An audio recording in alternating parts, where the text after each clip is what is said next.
ouvir a tua voz de forma clara, nos mostrando as tuas verdades. Pai, queremos aprender de ti, de todo o nosso coração e com toda a atenção da nossa alma. Fala, Senhor, porque os teus servos ouvem. Estamos começando então mais uma edição do Teólogo Amador e hoje vamos tratar dos textos que faltaram sobre alimentação no Novo Testamento. Como são vários textos, nós vamos analisar alguns somente aqui, os de 1 Coríntios 6, os de 1 Coríntios 8, o do 1 Coríntios 10 e o de Romanos 14, que são textos que estão todos interligados.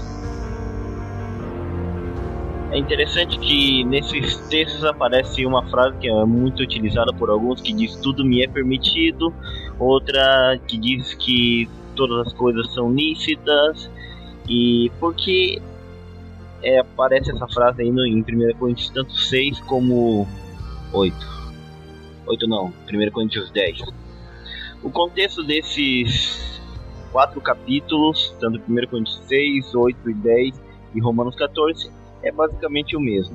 O povo tinha o costume de comer lá os animais, comprar no mercado, só que tinha alguns problemas, que naquela época vários dos animais eram sacrificados aos ídolos, e esse alimento sacrificado aos ídolos lá no templo pagão, muitas vezes ele sobrava e era dado para o mercado, que geralmente ficava do lado do templo pagão, e estava lá para ser vendido. O pessoal ia lá comprar a carne e estava lá esse alimento que foi sacrificado ao ídolo.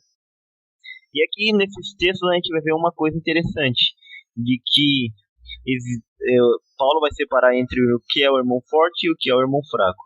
O irmão forte é aquele que entende de que por mais que esse alimento foi sacrificado ao ídolo, não tem nada a ver, porque o ídolo não tem poder nenhum, o templo pagão não tem poder nenhum, apesar que sabemos que quem está por trás de tudo isso é os demônios, mas em si aquele alimento não vai ser transformado de forma nenhuma, de maneira mágica, em alguma coisa, porque foi sacrificado ao ídolo ali. Só que aí vem a ideia lá do irmão fraco. O irmão fraco, ele vê aquele alimento que foi sacrificado, olha, e não dá para comer, porque ele pensa, não foi sacrificado ao ídolo, não posso realmente comer essa comida que foi sacrificada ao ídolo, e pode ter alguma intervenção aí e tal, então não vou comer. O que é que Paulo recomenda? Bom, vocês que são fortes e entendem isso, não comam. Se a pessoa foi lá ver e se o irmão fraco vê vocês comendo, melhor não comer, que você vai levar a ele a tropeçar. E é interessante que, segundo os comentários bíblicos, o que dá a entender que os irmãos fortes dizem assim, mas tudo me é permitido. Aí Paulo fala, mas nem tudo convém, né? Nem tudo ou nem tudo edifica. Então Paulo vai aos pouquinhos ensinando ao irmão forte ter consideração com o irmão fraco. É interessante que o Romanos começa dizendo lá que o irmão fraco come vegetais com medo daquele alimento ser sacrificado aos ídolos, e Paulo termina ali o Romanos 14 lá no versículo 21, juntamente como ele termina 1 Coríntios 8, dizendo que, bom, se o alimento, a carne que eu estou comendo vai escandalizar meu irmão, então o que eu faço? É melhor, não como nenhum tipo de carne, em Romano chega a dizer, não vou beber nenhum tipo de vinho, pronto, acabou. Se eu vou escandalizar outro, é melhor não fazer isso. É dando que a gente vê essa aplicação prática ali nos versículos, nos capítulos de Coríntios, quando ele diz assim, levem qualquer carne que precise e que seja vendida no mercado.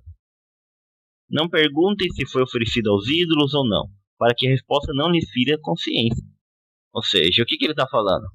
É melhor, se o irmão fraco tem um certo problema lá, se o alimento foi sacrificado ao ídolo ou não, melhor fazer o seguinte, como é difícil realmente saber, é melhor comprar, pegar, nem perguntar nada e come tranquilo e acabou. E também ele vai dar outra recomendação, se alguém que não é cristão convidá-lo para jantar, vão e aceitem o convite, se a pessoa assim o deseja, né? Como de tudo quanto estiver sobre a mesa, porém não pergunte nada a respeito. Dessa maneira, vocês não saberão se aquilo foi utilizado como sacrifício aos ídolos ou não, nem se arriscarão a ter consciência pesada por haver comido, mas que nada falando do irmão que considerava aquilo ali um grande problema. Mas aí ele recomenda, se alguém falar que aquela comida foi sacrificada ao ídolo, para tudo, não come, porque vai aí sim tá dando um mau testemunho para aquela pessoa que falou, porque ela já tá insinuando algo ali, e também se tem algum irmãozinho ali que é meio fraco no negócio e não entende direito, vai dar dando um mau testemunho, então é melhor comer. É claro que um dos textos vai falar, os irmãos chegam para Paulo assim, mas por que é que eu, ou por que é que a minha liberdade deve ser diminuída pela consciência dos outros? Se eu agradeço a Deus o alimento que como, por que é que sou criticado se já agradeci a Deus? Então aqui o irmão forte está falando, eu entendo que isso aqui, não sacrificado ao ídolo não vai fazer, o ídolo não tem nenhuma interferência ali sobre o alimento. Então por que eu não posso comer? E quem entende essa forma, Paulo fala, bom, você pode até entender, mas o irmão que é mais fraco lá não entende, vai trazer problema para esse. Em vez de ser uma pedra de tropeço para o outro, é melhor então fazer o que? Não comer. É o que recomenda a Paulo, e assim é que ele fala realmente em Romanos também 14 e nos versículos que estão relacionados com esse tema. Então seria mais ou menos isso, os alimentos que foram sacrificados aos ídolos, como se entendia. Eu realmente não consegui encontrar nenhuma dessas partes uma referência a uma abolição, ou dizendo que tem que fazer uma diferença entre animais limpos e impuros. Pode ser que tinha tudo, mas aqui nesses textos realmente não deixa nada claro sobre isso, senão somente sobre os alimentos que são sacrificados ou não aos ídolos. Confira mais lá no blog teologamador.com e lá vai estar escrito tudo certinho e os demais textos lá também. Fique com Deus, até mais.